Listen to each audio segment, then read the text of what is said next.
Bonsoir à toutes et à tous, bienvenue dans Guinée Info, la grande édition de nos informations, mais tout d'abord le sommaire. Le groupe parlementaire de la mouvance était ce lundi face à la presse. Le retrait du projet de loi d'amendement du code électoral était au cœur des débats. Les élèves du lycée Bonfi dans la rue ce matin dénoncent l'absence des enseignants contractuels dans les salles de classe. Du coup, la circulation était bloquée par endroits. Enfin, le championnat national reprend ses droits après une trêve liée aux fêtes de fin d'année. 7 matchs étaient programmés pour cette troisième journée. Les résultats analysés, c'est dans Guinée Info. Voilà pour le sommaire. Encore une fois, bonsoir à toutes et à tous. Bienvenue à la une de ce journal. Cette question qui fait le chou gras de la presse en Guinée. Pourquoi le code électoral n'a-t-il pas été amendé et adopté avant la fermeture des travaux de l'Assemblée nationale en 2016? La question était au cœur d'une conférence de presse cet après-midi à Conakry. Le groupe parlementaire de la mouvance avait simplement retiré le projet de loi d'amendement et explique ses motivations. On fait le point tout de suite avec Alia Kamara. Conakry, dans la poursuite de la belle détente sociale qui règne depuis la signature le 12 octobre 2016 du 5e accord politique. Mouvance et opposition s'étaient mises d'accord sur l'ensemble des points en discussion. Le code électoral était attendu sur la table de l'Assemblée nationale. Le groupe parlementaire de la mouvance avait alors préparé un projet de loi pour un scrutin mixte. Pour calmer les esprits, les initiateurs retirent le projet en promettant de le ramener plus tard. D'où cette sortie du premier responsable de ce groupe parlementaire. Nous avions proposé à ce qu'on ait un scrutin mixte qui garantit la stabilité à la majorité et la représentativité des autres partis qui ne sont pas majoritaires. C'est ce qui a créé des problèmes du côté de l'opposition et pour maintenir donc la paix, le groupe parlementaire a décidé de retirer, convaincu que la loi étant dynamique, un jour, une assemblée reviendra pour améliorer amender le code électoral. Une démarche pour renforcer le climat de quiétude qui règne actuellement dans le pays. Cependant, selon les termes du dialogue politique du 12 octobre, le code électoral amendé devait être adopté avant la fermeture des travaux de l'Assemblée nationale exercice 2016. Le retrait du projet de loi concernant cet amendement va donner plus de force à la stabilité sociale et renforcer la détente politique. Le président de la République avait pris l'initiative, vous avez tous suivi, d'inviter le chef de file de l'opposition et de créer un cadre psychologique et politique qui permette désormais à notre pays que les partis politiques en désaccord sur des questions légitimes puissent, par le dialogue, aboutir à des solutions partagées. Certaines de ces solutions dans le cadre de l'accord devaient passer indubitablement par une option parlementaire. C'est-à-dire qu'il fallait que l'Assemblée revote certaines dispositions du Code pour que l'accord entre les partis puisse avoir une validité légale et puisse être appliqué. Actuellement, le code électoral guinéen fonctionne à la proportionnelle intégrale. Selon le groupe parlementaire de la mouvance, seul un scrutin mixte garantit la représentativité des autres partis. Au palais de la Colombe de Boulbine, siège de la primature, les travailleurs ont présenté ce matin leurs vœux de nouvel en chef du gouvernement. Une occasion pour Mamadi Youla d'exhorter l'ensemble des cadres à plus de rigueur et d'efficacité pour le bon fonctionnement de l'institution. Hadi Kamara, Kabasouma.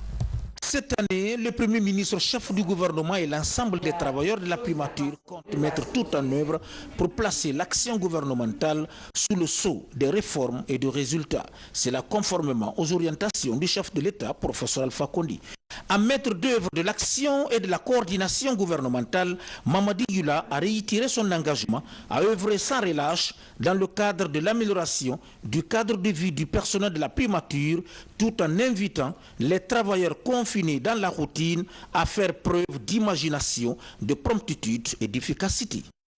Puis vous promettre que cette année, nous aurons des moyens de transport pour les travailleurs. En tout cas, c'est l'engagement que nous prenons et nous sommes certains de pouvoir tenir cet engagement parce que, comme j'ai déjà eu à le dire aux représentants du syndicat, cette préoccupation est la nôtre. Je tiens à rappeler qu'il est pour moi important, lorsque nous avons une mission, de prendre toute la mesure de cette mission pour pouvoir répondre à l'attente du chef de l'État, le professeur Alpha Condé, qui nous a fait confiance en nous confiant cette mission, mais aussi répondre aux attentes des Guinéens.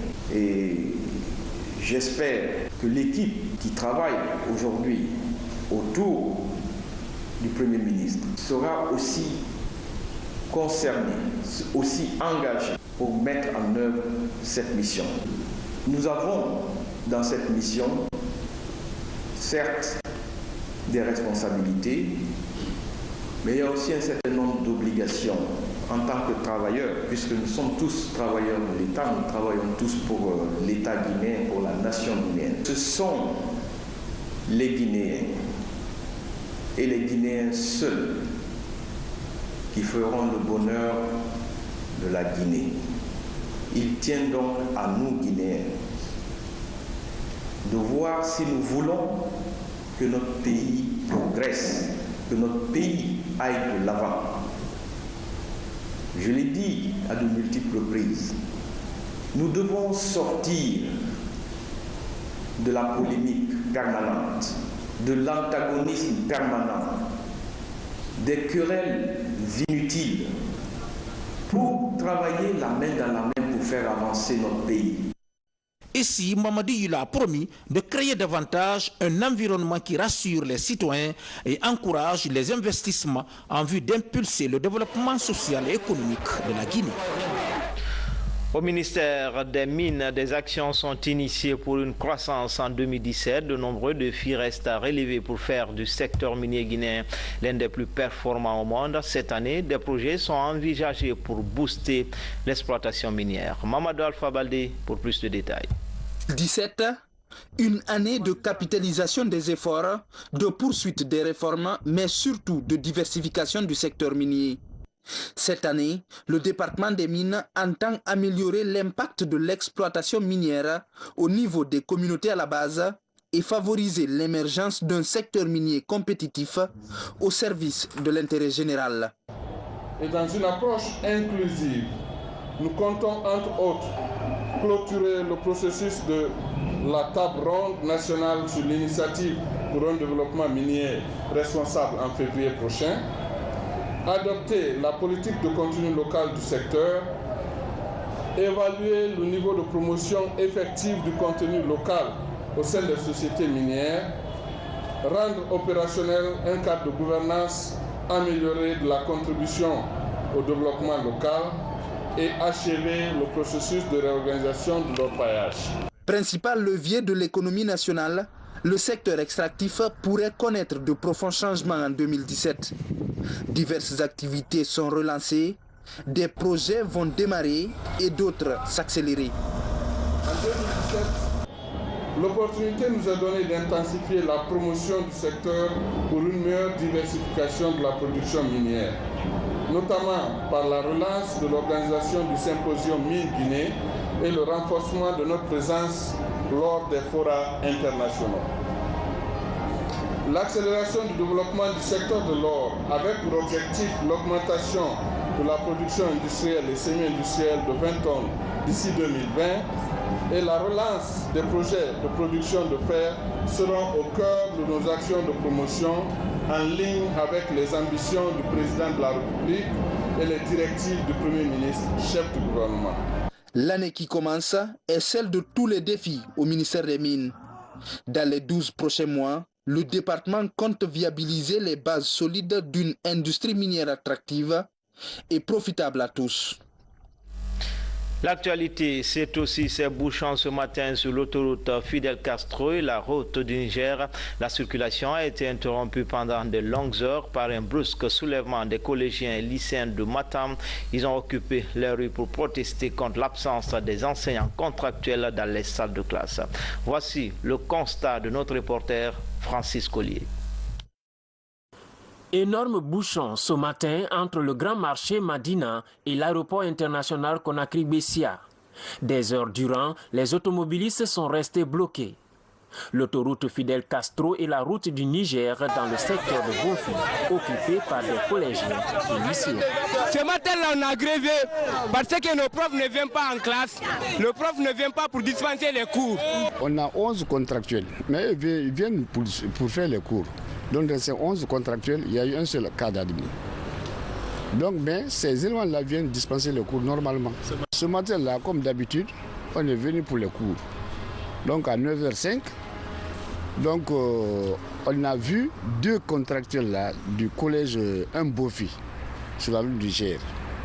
Donc ces deux éléments-là sont venus avec les loubards. Les loubards là ont lancé des pierres. Mais les éléments du lycée aussi, les lycéens, eux, ils ont cru qu'ils soient agressés par le collège de Bonfi. Donc l'hostilité là maintenant règne entre les 2 écoles. Donc c'est ainsi que les lycéens là sont venus endommager toutes nos fenêtres ici. Après 2 heures de perturbation, les forces de sécurité sont intervenues pour rétablir l'ordre.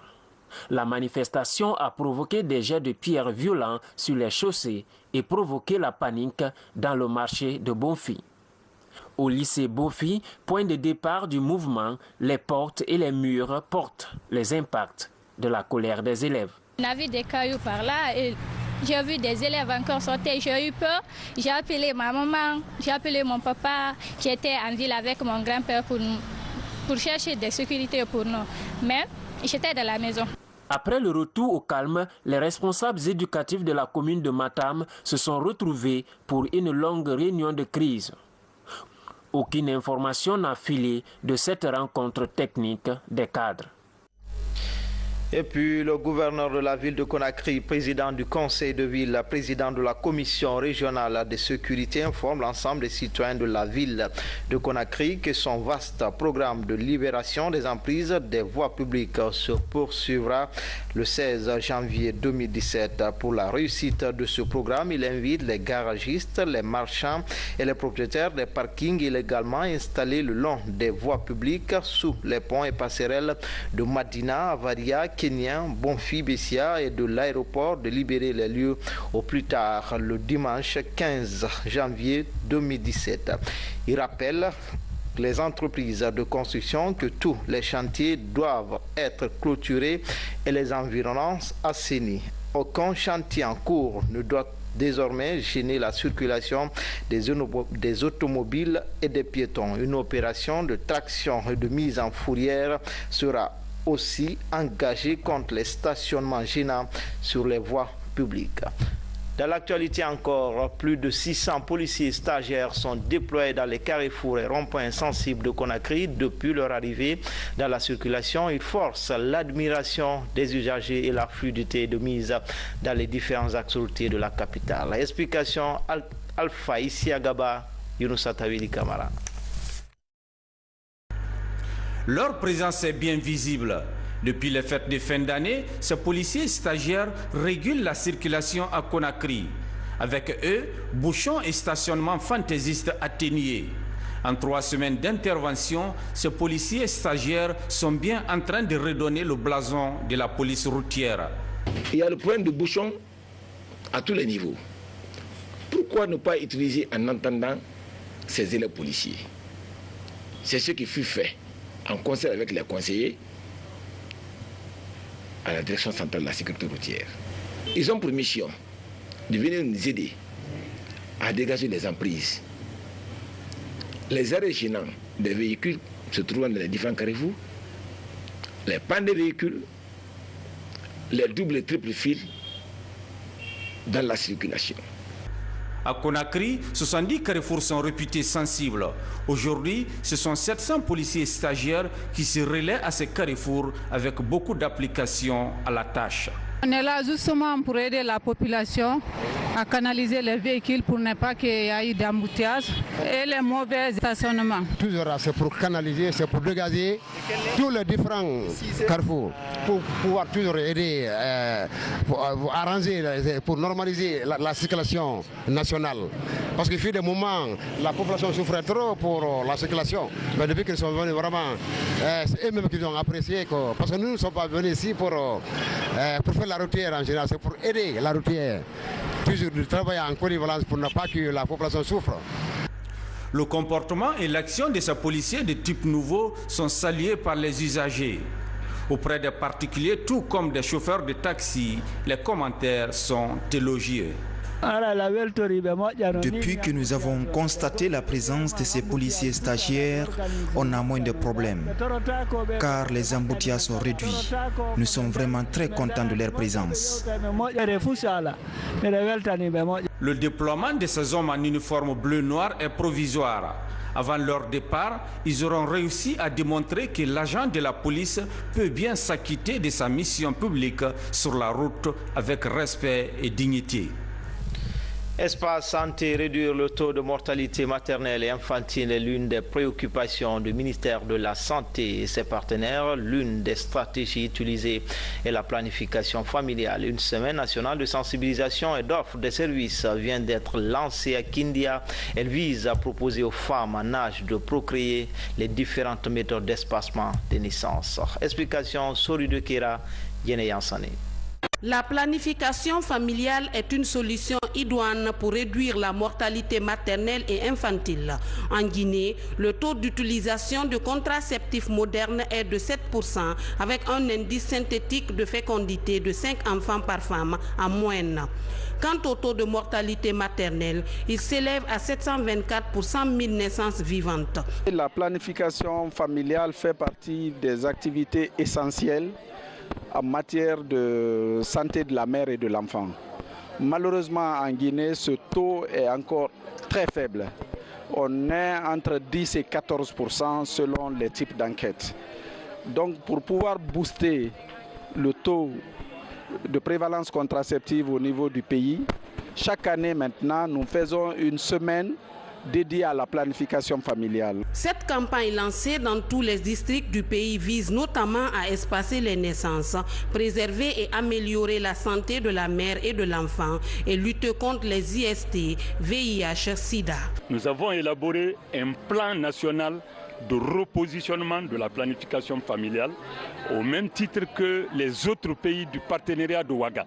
Ici à Kindia, le taux de planification familiale est de 14% avec un indice synthétique de fécondité de 5 enfants par femme. Je veux me planifier pour l'espacement des naissances parce que c'est ma deuxième enfant.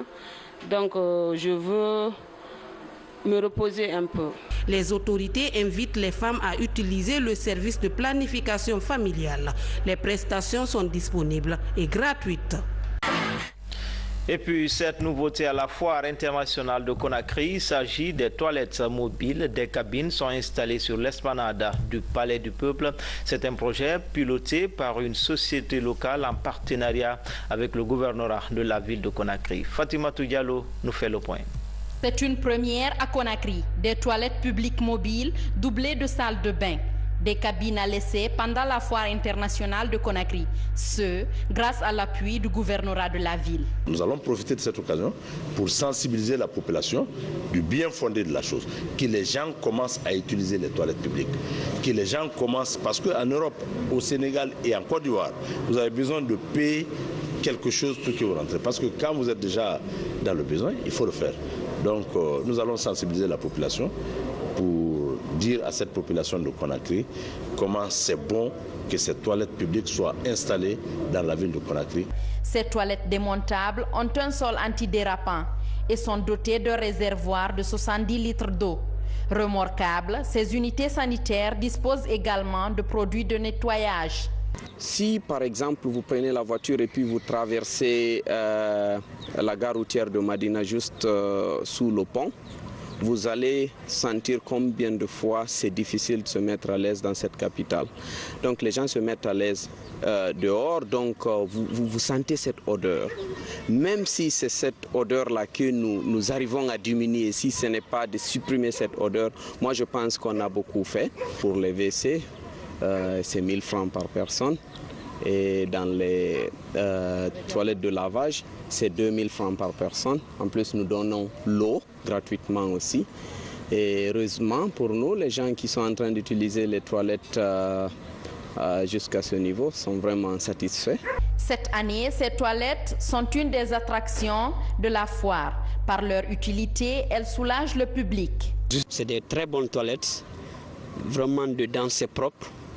Quand vous rentrez à l'intérieur, il y a même, c'est vraiment parfumé, je vais le dire, parce qu'il y a de bonnes odeurs dedans. Et on est satisfait quand on est dedans. Ces WC, gérés par la société Zenon Group, répondent aux exigences d'hygiène et de sécurité publique. Après la foire, ces cabines publiques seront aussi proposées à location aux collectivités et structures recevant du monde pour des événements ponctuels. Agriculture, à Farana, où un fonctionnaire de l'État s'investit depuis plusieurs années, il bénéficie de l'expérience d'un Français qui, depuis 3 ans, vient partager son savoir-faire avec les paysans de la localité. Ansoumani Toumani Kamara, de retour de Sankara. Sur la rive du fleuve Niger, la plaine de Yaltidou, dans la localité rurale de Yerewalia, à 15 km de Faranaville. Ici, cet agriculteur venu du nord de la France est à son 3e séjour annuel. La conduite et l'entretien des engins agricoles, la maîtrise de l'eau et l'utilisation des fertilisants sont ses spécialités.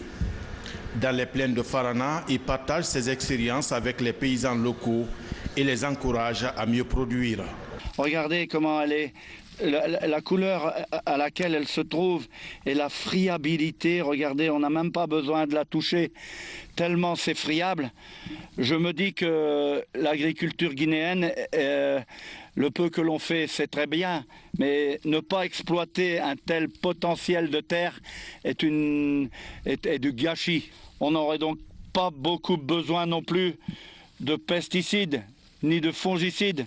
Et ce qu'il faudrait adapter justement, c'est peut-être trouver une variété de riz qui pourrait accepter un régulateur de croissance, justement pour ne pas qu'il verse quand le Niger se retire de son lit. Depuis une décennie, l'entreprise Alpha Agri évolue dans l'agriculture et bénéficie de l'appui de cet agriculteur français. Cette année, l'entreprise a opté pour une agriculture intensive en réduisant de 60% la superficie aménagée. À la récolte, les résultats de cette nouvelle expérience sont satisfaisants malgré l'inondation. Le rendement n'est pas aussi optimal, mais il est mieux que pour les autres. Nous sommes en train en ce moment de faire la récolte et nous escomptons quand même avoir 1000 sacs, 1500 sacs sur les 50 hectares que nous avons aménagés. À Farana, l'aménagement des domaines cultivables se pose en termes de challenge pour le gouvernement et les producteurs. Cette année, beaucoup de paysans ont diversifié leur production.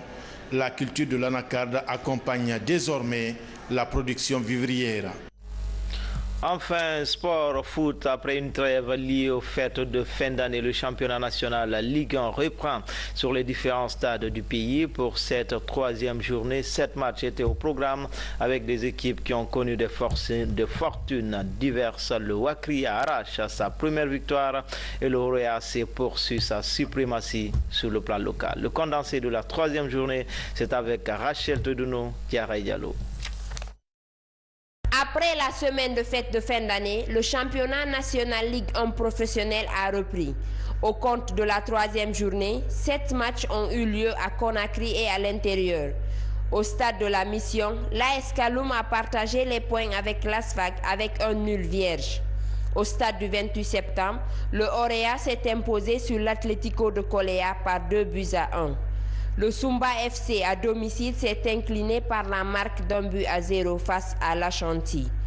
Au pied du Mont Gangang, l'équipe locale a battu le Satellite FC 1-0.